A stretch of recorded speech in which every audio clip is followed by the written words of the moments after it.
Hey guys, welcome back.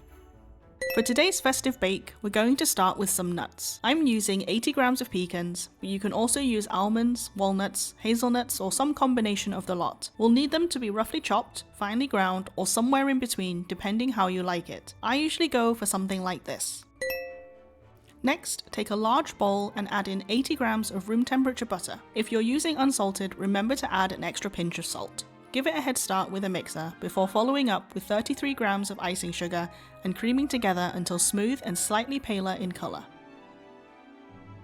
Then in goes 1 teaspoon of vanilla extract or paste, half a teaspoon of ground cinnamon, 100 grams of plain flour, and finally the 80 grams of nuts. Mix this until everything comes together, then as usual scrape down with a spatula.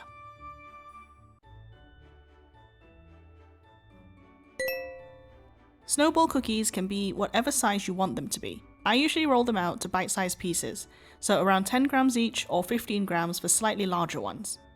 After you've rolled them out, space them out on a lined baking sheet.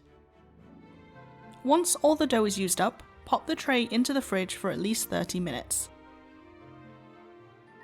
While they're chilling, remember to preheat the oven to 160 degrees Celsius, and once they're nice and solid like this, we can bake them for 10 to 12 minutes for the smaller cookies, or 13 to 15 minutes for the larger ones.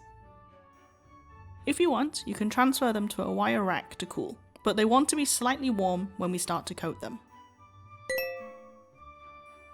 So, to a small bowl, add 1 to 2 tablespoons of icing sugar to start with, and drop in the cookies.